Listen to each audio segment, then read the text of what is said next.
Sebelum saya terangkan teks persisnya, itu ada sekian problem dalam memahami Quran, terutama kalau lewat terjemah. Problem itu bisa gawat betul, bukan gawat-gawatan tapi gawat betul. Misalnya ada ayat begini dan terjemahnya pasti begini. Fa'aina ma tuwallu fasamma wajhullah. Kamu menghadap mana saja, di arah manapun, di sana ada ridhonya. Itu kalau hanya pakai terjemah, tentu menjadikan kita sholat bisa menghadap ke timur, ke barat, ke utara, dan ke apa? Selatan. Saya cerita sedikit tentang asbabun nuzul. Memang tema sekarang tentang asbabun nuzul. Dulu Rasulullah SAW ketika di Mekah itu sholat menghadap Ka'bah. Tapi setelah pindah di Madinah, di mana Madinah itu ada komunitas Yahudi dan Nasrani, Rasulullah itu menghadap ke Baitul Maqdis. Kira-kira 16 bulan. 16 sampai 17 bulan. Semua riwayat itu kisarannya hanya 16 sampai berapa? 17 bulan. Sehingga orang Yahudi itu bilang begini, Muhammad ini baiklah, meskipun dia membawa agama baru, tapi kiblatnya masih ikut kita, masih baik kan. Setelah 16 bulan, Nabi diperintahkan Allah untuk menghadap ke Ka'bah. Fawal liwajhaka syatral masjidil haram. Maka orang Yahudi itu berontak. Berontaknya adalah kiblat mereka ditinggalkan. Cara berpikir orang Yahudi itu kiblat mereka ditinggal. Sehingga mereka bilang, mawallahum an qiblatihimul lati kanu 'alaiha. Apa yang menjadikan umat Islam berpaling dari kiblat Baitul Maqdis. Kemudian mereka provokatif betul. Ini perlu diperjelas. Provokatif. Bilang begini. Inna Muhammadan tahayyara fi din. Muhammad ini bingung dalam beragama. Sehingga habis ngomong A, ngomong B. Habis kiblat Ka'bah, kiblat Baitul Maqdis. Sehingga dalam banyak tarikh disebutkan peristiwa kiblat itu terbanyak melahirkan orang murtad. Orang yang keluar dari Islam gara-gara provokasi orang Yahudi. Muhammad tahayyara fi din. Muhammad itu bingung dalam menentukan pilihan apa? Beragama. Kemudian walhasil singkat cerita akhirnya Nabi itu madhep Ka'bah. Apa yang terjadi mukjizat itu adalah bahwa agama ini agama yang mewakili semua agama sebelumnya yang masih orisinil. Yaitu Nabi akhirnya berargumentasi Ka'bah adalah kiblat yang asli, yang lebih tua. Terus mereka tanya, buktinya apa? Dijawab oleh Quran, fihi ayatum bayyinatum maqamu apa? Ibrahim. Ka'bah bukti tertua adalah di situ ada makam Ibrahim. Makam itu jejak kaki. Ya kalau bahasa Indonesia makam itu kuburan. Kalau dalam bahasa Arab makam itu jejak apa? Jejak kaki. Sehingga diketahui oleh sejarah dibuktikan di situ ada jejak kaki siapa? Nabi Ibrahim. Sementara nisbatnya Baitul Maqdis itu adalah kepada Nabi Musa dan Nabi Harun. Yang ini adalah turunan dari Nabi siapa? Ibrahim. Hikmahnya apa? Begini, sebagai bukti bahwa Baitul Maqdis pernah menjadi poros Islam atau poros Tauhid, maka Nabi Muhammad pernah disuruh menghadap ke Baitul Maqdis. Buat inget-ingetan kalau ini pernah menjadi poros apa? Tahu? Tapi tetap tua-tuaan masih tua apa? Nah, kenapa tua Ka'bah tadi? Karena Ibrahim adalah Abul Anbiya, bapak dari para. Dan di situ ada jejak kakinya. Fihi ayatum bayyinatum maqam. Bukti itu belum cukup. Dibuktikan lagi bahwa Ismail kecil itu hidupnya di Ka'bah. Kita tahu sa'i bainas Safa wal Marwah adalah karena Siti Hajar sedang mencari apa? Jadi ada bukti sekian, bukti empirik bahwa Ibrahim itu kiblatnya itu Ka'bah, bukan Baitul. Sehingga ada kata-kata fihi ayatum bayyinatum maqamu Ibrahim. Nah, tanpa ngerti asbabun nuzul, kamu akan mengartikan fa'ina ma tuwallu fasamma wajhullah itu salah. Karena di situ kamu menghadap mana saja, maka di situ ada ridhonya Allah. Maka para ulama memberi catatan, maksudnya begini, kamu menghadap kemana saja, asal itu yang diperintahkan Allah, maka di situ ada ridhonya Allah. Harus seperti itu maknanya, disesuaikan dengan konteks asbabun nuzul. Tanpa seperti itu tidak bisa. Dan masih banyak lagi kepentingan tentang asbabun nuzul. Jadi problem sekarang adalah banyak mufassir yang hanya mengartikan dari terjemah. Itu bahaya sekali. Jika ada orang yang menikah secara mut'ah, itu kan mirip kayak transaksi zina.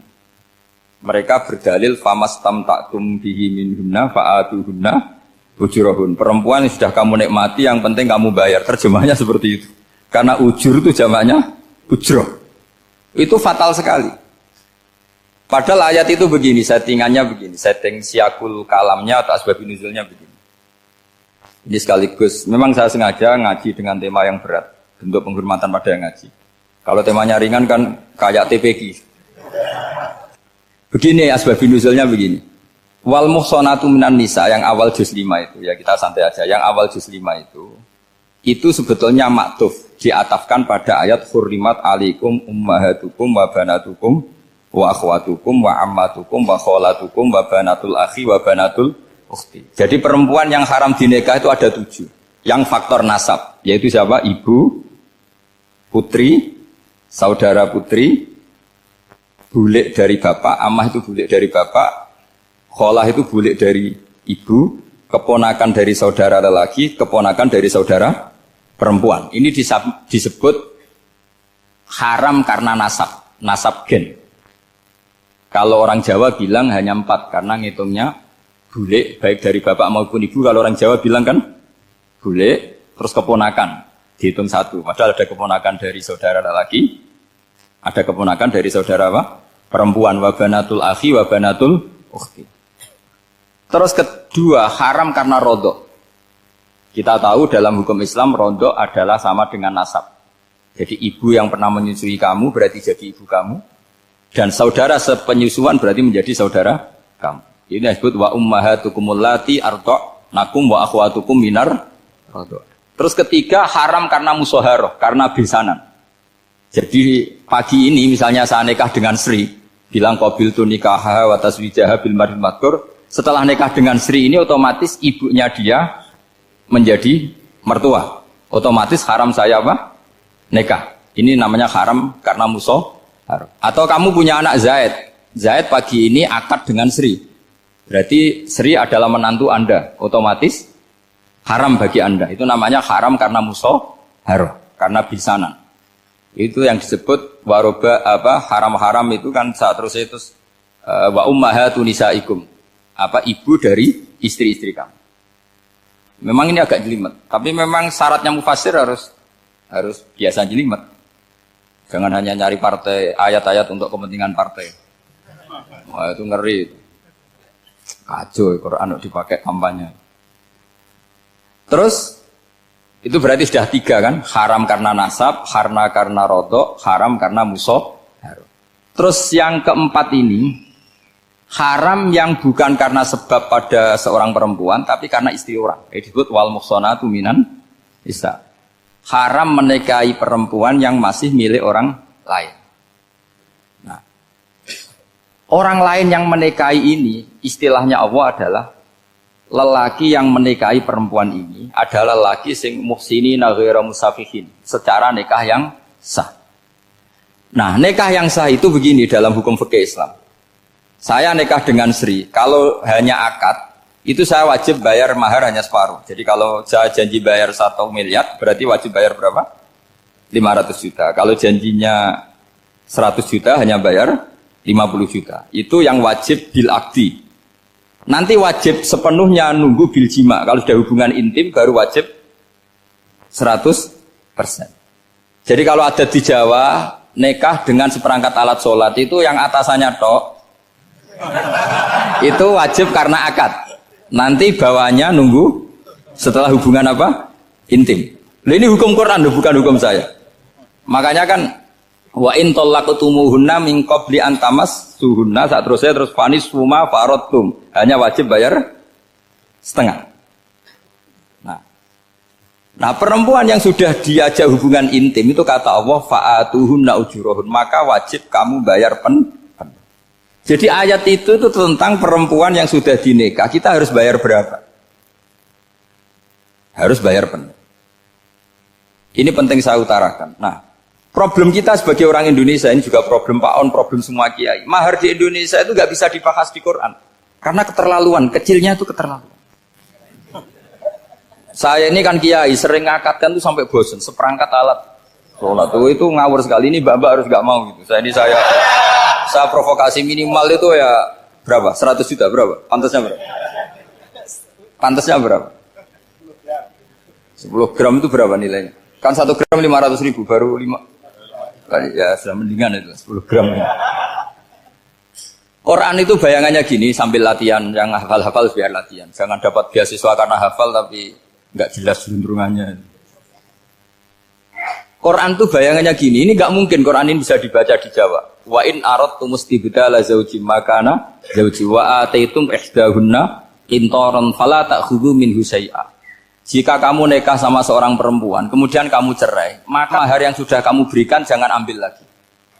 Karena mahar di Arab itu mahal 100 juta, kadang mobil Alphard, kadang GMC. Sehingga setelah menceraikan tuh kebayang menarik. Kok enak, dulu saya memberikan itu kan dapat servisnya, sekarang sudah saya cerai, saya tarik. Kalau mahar di Indonesia kan seperangkat alat sholat. Jadi gak kebayang ada kalimat fala ta'khudhu minhu syai'a, jangan ambil lagi. Kebayang ngambil aja enggak? Apalagi kalau nikahnya sudah 2 tahun kan sudah lusuh, sudah. Tapi kalau di Arab itu kebayang karena mahal. Makanya orang Arab suka nikah orang Indonesia karena murah. Jadi bahasa kintoron tuh harta yang nggak ternilai. Wa ataitum ihdahunna kintoron. Yang nggak ternilai, mahal betul. Itu pernah saya hitung, ada yang mahar itu 400 juta, ya sekira segitu.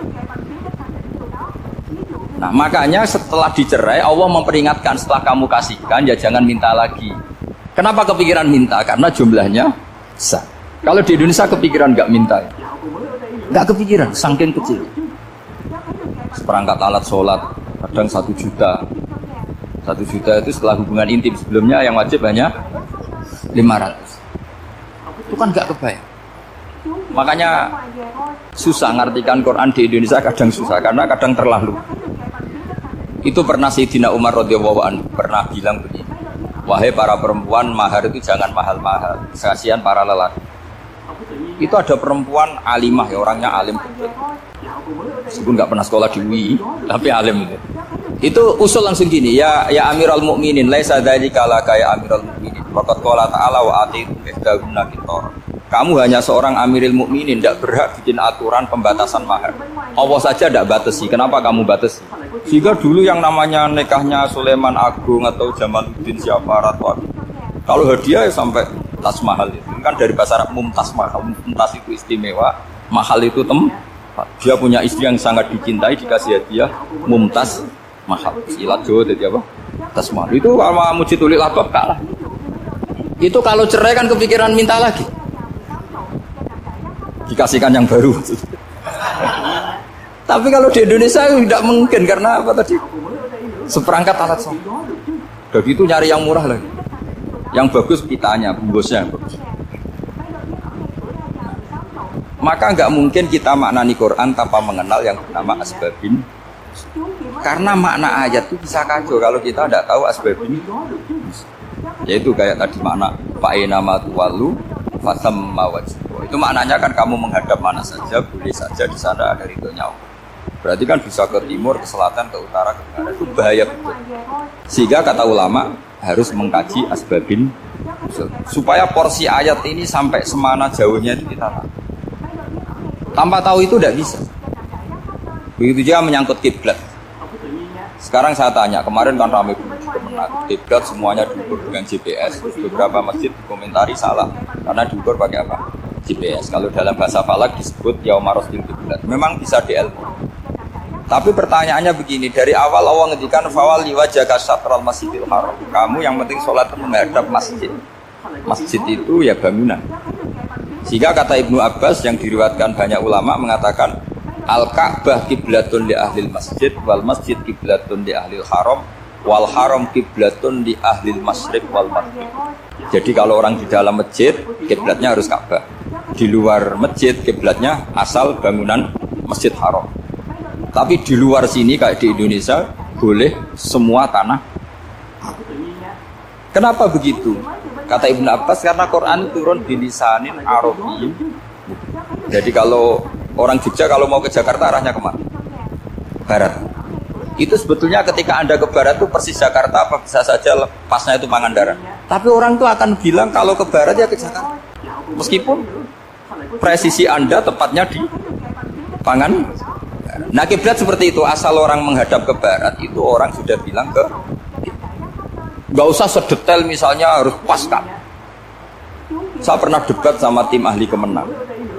Nggak bisa Gus, sekarang ada GPS harus tepat Ka'bah. Terus saya bilang gini, kalau teori Anda benar, berarti semua masjid luasnya maksimal 16 meter. Ka'bah itu luasnya hanya 16 meter. Berarti Masjid Ulil Albab yang pojok sana sama pojok sana, kira-kira itu ya sudah tidak kena Ka'bah. Kalau harus tepat, Ka'bah itu kan diameternya hanya 16 sampai 18 kalau nggak salah. Berarti semua masjid kalau ingin tepat Ka'bah harus pas 16. Kalau terlalu luas pilihannya harus cekung. Kan jadi aneh. Makanya saya itu sering Pak, dulu saya ini biasa debat fikih. Kalau di tradisi pesantren namanya basul mas. Saya punya teman yang paling kurang ajar, yang paling saya kenang dalam panjang sejarah. Dulu itu kalau debat fikih ya seru. Kalau aturan fikih kan gini, soft paling baik kan soft pertama, baru kedua, baru tiga. Yang paling keren kan soft awal, soft. Terus teman saya bilang gini Pak, ya kalau gitu gini aja Gus, desain masjid itu memanjang utara selatan, biar semuanya soft awal. Gara-gara didesain begini kan ada soft 2, soft 3. Apa susahnya kita bikin mulai awal supaya masjid memanjang utara apa? Selatan, supaya semuanya soft awal. Ya kalau ada hukum ya diimplementasikan dalam desain bangunan katanya. Itu kan kacau. Terus akhirnya saya jawab, lalu setelah begitu yang paling afdol siapa? Yang dekat imam. Ya sudah, bikin cekung saja kalau gitu. Artinya gini ya, beragama itu yang sehat. Jadi beragama itu berdasar riwayat. Berdasar riwayat, pernah ada ulama yang itu Madinah menghadap Ka'bah itu ya tidak pas. Pernah dihitung pakai GPS. Kiblat Madinah ke Ka'bah itu ya tidak seperti yang pernah dianjurkan Kemenak. Karena apa? Agama ini ngikuti bilisanin Arabiyyin. Seperti jenengan gini. Semua ini istilahnya apa? Menghadap Gus Bah. Padahal ada yang agak sana, agak sana. Semuanya ngaji sama siapa Gus? Yes. Istilahnya bertatap muka. Memangnya kita benturan. Ini bahasa. Jadi seperti ini semua namanya apa? Beradab. Padahal ada yang agak samping, agak samping. Ka'bah juga gitu. Sebenarnya tidak se-ekstrim yang dibayangkan orang-orang. Cuma kalau bisa tepat, ya kita harus tepat. Tapi tetap saja tidak perlu 16 apa. Nah.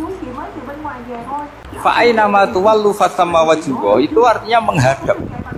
Menghadap itu menghadap arah. Makanya Allah tidak ada fawal liwajhaka nahwal Ka'bah, tapi fawal liwajhaka syatrul masjidil haram. Jadi ini penting saya utarakan supaya kita familiar dengan istilah-istilah Quran. Istilah Quran itu gampang. Nah, kalau kita kaji, problem kita tidak pernah mengkaji. Jadi semuanya asik. Kalau kita mengkaji itu gampang sekali. Saya punya sekian cerita betapa pentingnya mengkaji. Harun ar-Rasyid itu dinasti dari Abbasiyah. Itu pinter sekali. Ada seorang ustadz yang agak ekstrim. Itu datang ke Harun ar-Rasyid. Ya Amirul Mukminin, inni nasihun laka famusaddidun alayya. Fala tajidanna alayya fi nafsika syai'an. Saya mau nasihati kamu tapi saya mohon jangan masukkan. Karena nasihat ini penting. Tapi saya akan keras, vulgar, akan keras, kritik saya akan keras karena Anda sebagai Amirul Mukminin tidak penting. Apa kata Amirul Mukminin Harun ar-Rasyid? Uskut ya Ustadz. Sebagai riwayat uskut ya jahil. Kamu itu Ustadz bodoh, tidak usah banyak omong. Terus kita, kenapa saya bodoh? Terus dibacakan ayat faqula lahu qaulal layyina la'allahu yatadzakkaru aw yakhsha. Inna Allaha ta'ala qad arsala man huwa khairun minka ila man huwa syarrun minka. Wa ma'a dzalika qala ta'ala faqula lahu qaulal layyin. Allah pernah menugaskan seorang yang lebih baik ketimbang kamu, yaitu Musa dan Harun. Musa dan Harun adalah seorang nabi. Kepada orang yang lebih buruk ketimbang saya, yaitu Fir'aun. Itu saja etikanya faqula lahu qaulal layyin. Kamu kalau ngomong yang halus, yang baik, yang berperadaban, kok kamu sama saya mau kasar? Akhirnya ustadznya ternyata pinter kamu, ya pinter aku. Jadi semudah itu. Allah itu menugaskan orang yang lebih baik ketimbang kamu, yaitu Nabi Musa, kepada orang yang lebih buruk ketimbang saya, yaitu Fir'aun. Itu saja ada etikanya. Kok kamu sama saya mau tambah etika? Mau main kasar hanya karena kamu merasa nasihat Anda benar? Jadi gampang sekali memahami Quran. Tapi lagi-lagi memang bagi ahlinya. Tapi ini saya bantu supaya sampean jadi ahli apa? Quran. Meskipun ngajinya sebulan sekali. Sudah sebulan sekali tidak punya kitabnya. Sudah. Jadi ulama dulu kalau belajar Quran itu gampang. Saya berkali-kali cerita. Yang kitab saya baca di rektorat namanya Sajarul Ma'arif. Itu kalau cerita bikin judul itu enak sekali. Babuna fil ibad bikulil bilad. Bab seseorang di mana saja hidupnya harus bermanfaat. Terus dalilnya itu hanya mengutip makalahnya Nabi Isa, wa ja'alani mubarakan ainama kuntu. Ciri utama seorang nabi apa? Saya di mana-mana adanya berkahi orang lain. Jadi berkah bagi orang lain. Maksudnya tidak jadi problem bagi orang lain. Artinya kamu hidup entah di Jogja seperti Pak Ono orang Jember, saya orang Rembang. Hidup di Jogja manfaat, di Jember ya manfaat, di mana-mana manfaat. Saya pernah di Korea seminggu ya manfaat. Saudara kita TKI yang di Korea manfaat, di sana bikin masjid, bikin apa. Karena ngendikane Allah menceritakan Nabi Isa siapa? Wa ja'alani mubarakan ainama kuntu. Saya adalah orang yang di mana-mana berkah. Artinya manusia eksistensinya harus seperti itu, hidup di mana saja berkah. Gampang sekali memahami Quran. Pernah Imam Syafi'i ditanya, kalau kamu nggak kehilangan air atau nggak ada air di satu daerah, cari-cari dulu. Sampai nggak ketemu. Setelah nggak ketemu air, baru kamu boleh tayam. Imam Syafi'i ditanya, apa dalilnya harus mencari dulu? Kalau nggak ada air ya langsung tayamum saja. Kenapa harus nyari-nyari dulu? Jawabnya Imam Syafi'i itu gampang sekali. Qala ta'ala falam tajidu ma'an. Kemudian kamu tidak menemukan air. Di mana-mana tidak menemukan setelah mencari. Kalau belum mencari namanya tidak tahu. Kan ayatnya kan falam tajidu ma'an. Kemudian kamu tidak menemukan air. Tidak menemukan tuh nyari dulu apa langsung ambil sikap? Nyari dulu baru kesimpulannya tidak ketemu. Kalau belum pernah nyari namanya tidak tahu. Segampang itu ulama dulu memahami Quran karena konstruksinya utuh. Yaitu mereka tahu betul bahwa Quran itu bilisanin Arabiyyin. Ketika Futuhat Syam. Syam dulu itu dikuasai tentara Romawi. Era Sayyidina Umar Futuhat. Yerusalem dikuasai tentara Islam. Itu awal Sayyidina siapa? Umar radhiyallahu anhu. Ketika Futuhat mau ada pesta besar-besaran. Tapi Umar menolak. Ketika menolak, kenapa Anda menolak? Beliau hanya baca ayat innallaha ta'ala ayyara qauman faqala adhabtum thayyibatikum fi hayatikumud dunya. Allah itu mengkritik satu komunitas kaum yang zaman di dunia menghabiskan semua kenikmatan. Maka kita tidak perlu syukuran besar-besaran. Jangan-jangan jatah kita di akhirat kita habiskan di dunia. Itu adhabtum thayyibatikum fi hayatikumud. Semudah itu. Semudah itu ulama. Rasulullah pernah dahar, pernah makan. Makan karena 3 hari gak makan, cara di Indonesia gak makan nasi, gak makan daging, sudah lama sekali. 3 hari Nabi itu hanya makan kurma dan air putih. Pernah Nabi gak makan roti sampai 3 hari. Kalau Indonesia mungkin gak makan nasi. Di hari ketiga, ada sahabat yang berbaik hati, Nabi disembelihkan kambing, dipotongkan kambing, Nabi disuruh dahar. Itu baru dahar setengah piring, Nabi berhenti. Ketika ditanya, setengah piring itu kan sudah kuat. Untuk sholat, untuk apa sudah kuat. Ditanya, ya Rasulullah kenapa berhenti? Bukankah engkau tidak makan ini 3 hari? Nabi menjawab, walatus alunna yauma idzin anin naim. Semua nikmat yang saya rasakan nanti ada pertanggungjawabannya. Makanya saya ada ingin banyak-banyak. Wah itu kalau diterapkan di sini nggak populer. Makanya saya tahu gayanya ngaji Quran itu nggak siap dengan konsep-konsep Quran ini. Jadi segampang itu orang dulu. Nah karena apa ya itu tadi? Mereka tahu asbabun nuzul. Quran itu diturunkan dalam konteks apa? Lafat ini arahnya kayak apa? Mutlak muqayyadnya kayak apa? Muhkam mutasabihnya kayak apa? Nasah mansuhnya kayak apa? Nah sedikit saya cerita ini mungkin contoh terakhir supaya agak lama-lama, nanti bingung kalau lama. Yang bingung ya saya. Bingung cara memahamkan. Jadi kalau guru itu kan bingung cara memahamkan. Kalau murid bingung cara memahami. Nggak tahu tingkat kebingungannya sama. Kalau guru itu bingung cara memahamkan. Kalau murid bingung cara. Jadi ini pertemuan 2 kelompok bingung. Yang satu bingung cara memahamkan, yang satu bingung cara. Kalau orang ekstremis bingung cara merusak suasana. Itu nggak benar itu. Ada loh. Rasulullah itu nabi. Itu paling pusing yang ngadepi orang-orang yang ekstrim. Karena apa? Cara berpikir itu lompatannya itu nggak tertib.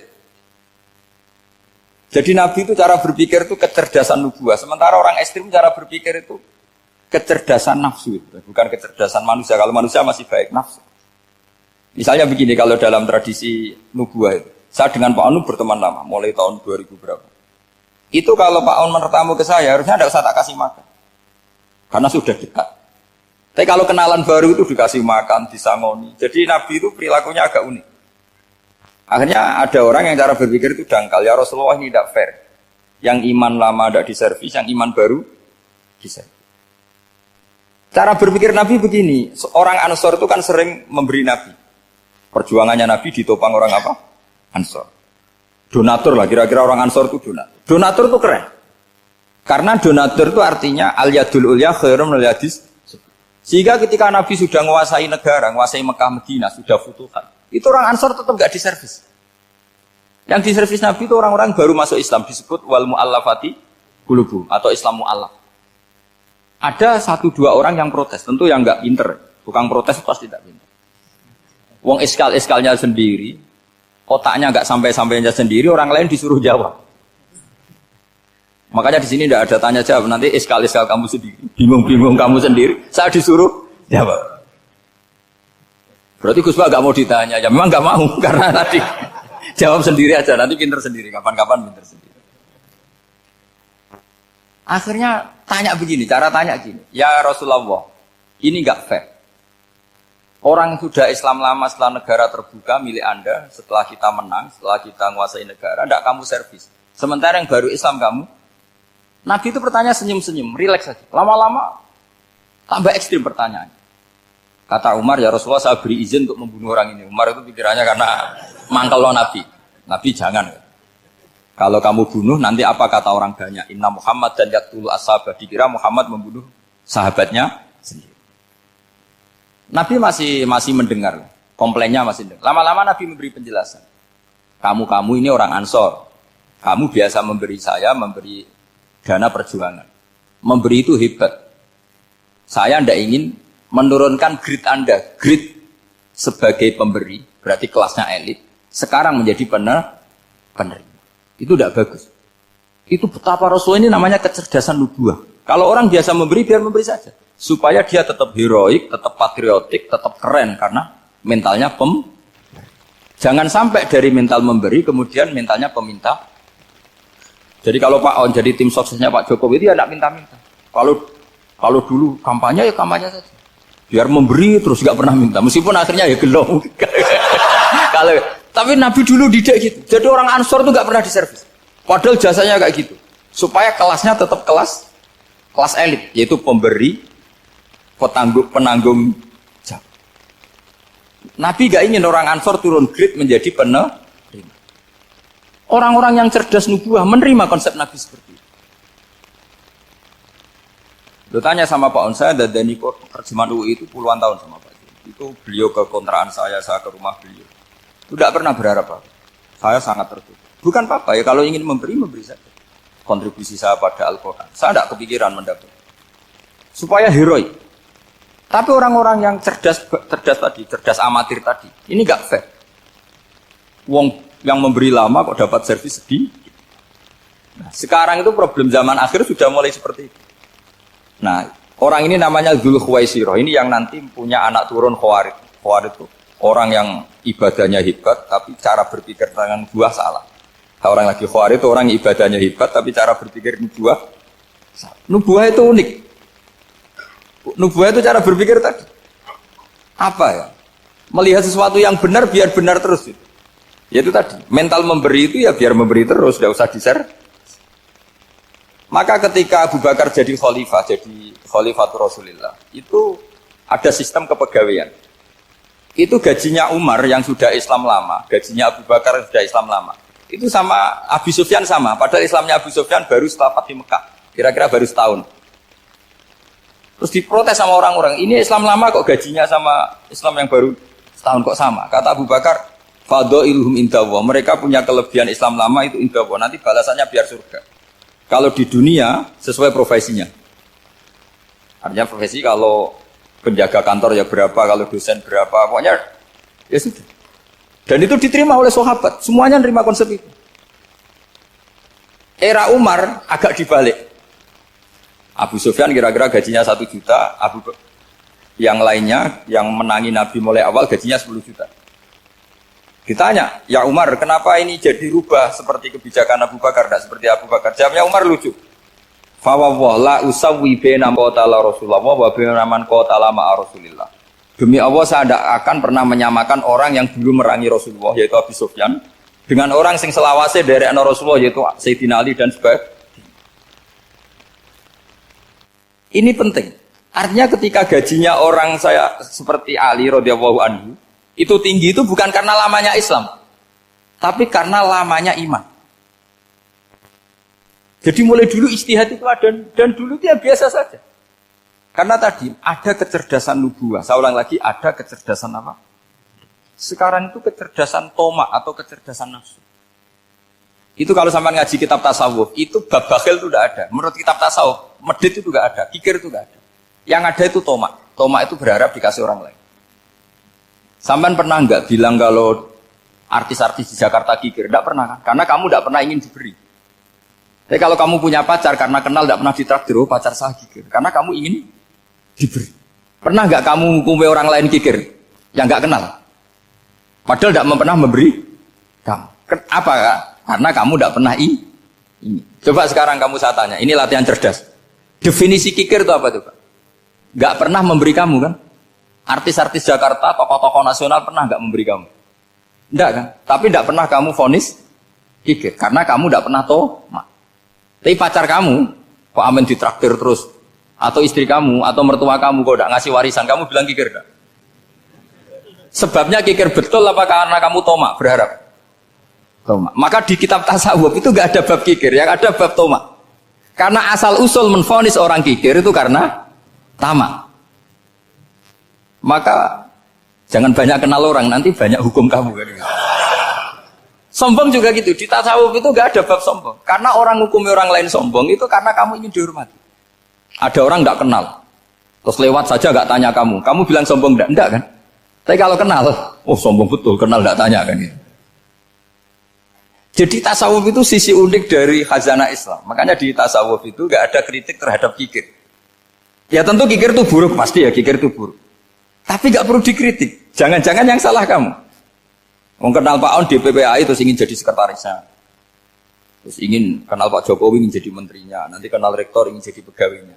Ketika gak diturutin bilang Pak Rektor kikir. Tapi orang lain ya Kak pernah berharap, mungkin gak menvonis Pak Rektor atau Pak On ini kikir, enggak kan? Berarti vonis kikir itu status orang itu apa gak kesampaian niat kamu? Memang agak jelimet ilmu tasawuf itu, tapi itu unik, itu bagian dari khazanah apa? Islam. Makanya Rasulullah itu sering isti'adah minta perlindungan wa min toma'en fi ghairi matma'in. Ya Allah, saya tidak ingin berkeinginan yang tidak layak. Karena semua dunia ini dimulai dari keinginan. Coba kamu protes negara itu karena apa? Ingin makmur, sejahtera tanpa kerja, sehingga nyalakan menteri keuangan, menteri ini itu. Makanya kalau guyonannya ulama tasawuf gini, tak beri bocoran, guyonannya orang tasawuf. Begini guyonannya. Anta lam tajid min nafsika kullama turid fa kaifa turidu min ghairika kullama turid. Kamu yang punya keinginan saja tidak bisa memenuhi apa yang kamu inginkan. Kenapa keinginan itu kamu timpakan ke orang lain untuk memenuhi kamu? Wong kamu yang punya keinginan saja tidak bisa mewujudkan. Kenapa keinginan Anda kamu timpakan, bebankan orang lain untuk memenuhi keinginan Anda? Misalnya kamu, Gus saya ini goblok, tolong pinterkan. Wong kamu yang ini saja tidak bisa. Kok menyuruh saya? Jadi kalau tiap tasawuf itu unik. Seperti kamu mencintai istri tulen, itu ingin kan dicintai istri tulen. Kamu sendiri kan nggak bisa cinta tulen, masih pelengahan sana sini. Kamu pacaran, ingin pacar kamu setia. Ternyata kamu bikin sekian alternatif. Kalau putus ini punya ini, putus ini. Tapi kamu ingin ini setia, kan nggak fair. Makanya guyonanya orang tasawuf itu, anta lam tajid min nafsika kullama turid, fa kaifa turidu min ghairika kullama turid. Gampang tuh apalane, pokoknya ratrit gitu aja gampang. Jadi kamu yang punya keinginan saja tidak bisa memenuhi. Kok orang lain disuruh memenuhi. Sehingga orang tasawuf itu malu betul. Misalnya saya kok ingin Pak On takdim sama saya itu kurang pegawaian. Kalau saya ingin ditakdimi saya menakdimi diri saya sendiri. Makanya berbahagialah orang yang ngilu terus saya ganteng sendiri ya Allah. Saya kaya sendiri. Menunggu orang lain bilang kamu kaya itu repot. Menunggu orang lain bilang kamu hebat itu, ya sudah bilang aja ya Allah saya hebat, ya Allah saya ganteng, ya Allah saya cantik. Daripada menunggu orang lain bilang apa? Cantik. Jadi ilmu tasawuf itu unik. Jadi kalau fikih itu yang dikritik itu kikir. Kalau tasawuf enggak toma. Karena orang yang kamu vonis kikir itu jangan-jangan tidak kikir tapi mementingkan yang lebih penting.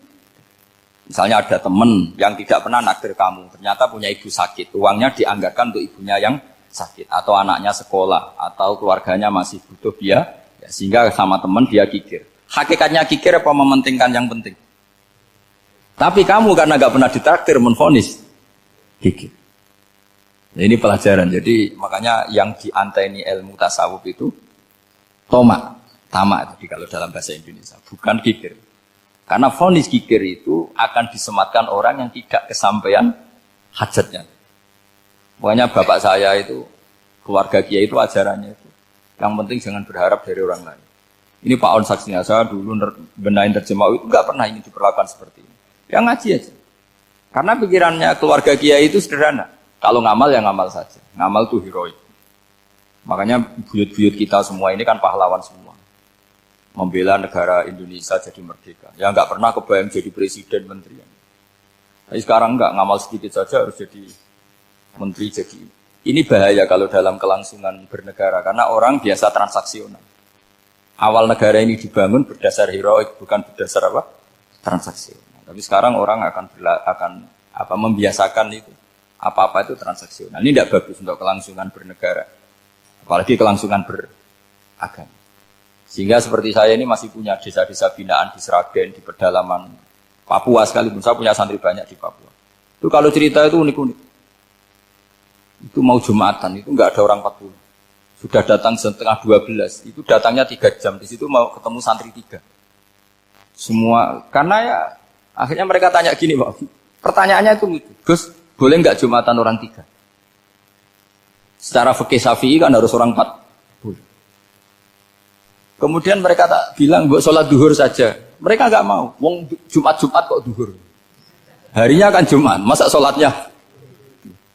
Sehingga kita yang jadi kiai akhirnya nyari fikul madzhabil arba. Nyari fikih madzhab 4. Ternyata Imam Malik membolehkan orang 6. Ada yang bilang 12. Yang penting keceluk jamun. Jamun itu kelompok. Kalau 3 kan belum keceluk apa? Belum disebut apa? Kelompok.